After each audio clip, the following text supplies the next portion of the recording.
गाया रहता है। 7 शुद्ध स्वरों का अभ्यास कैसे किया जाता है उसके गीत के माध्यम से मैं आप लोगों को सुना रहा हूँ। और साथ में जो हमारे कृषि भैया के जो लड़के हैं यही तबला बजाएंगे। है तो ये ईश्वरीय गुण है ही है, ईश्वरीय गुण है, लेकिन हमको ये कहना है कि थोड़ा सा उसको और आगे का काम आप करेंगे। इसलिए तो हम लोग जुटे हैं यहाँ, इसमें क्या कमी है उसको दूर किया जाए। विद्यालय का मतलब है गुरु से अरे शिक्षा दिलवाएंगे। कहाँ जुड़ेंगे, हमारे और आपके बीच में ही जुड़े हैं।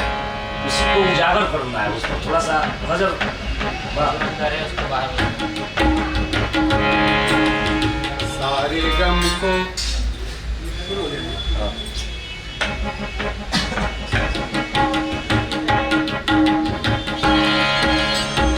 प्रस्तुत गीत में आप बजाते रहिए धीरे धीरे, ठीक है ना?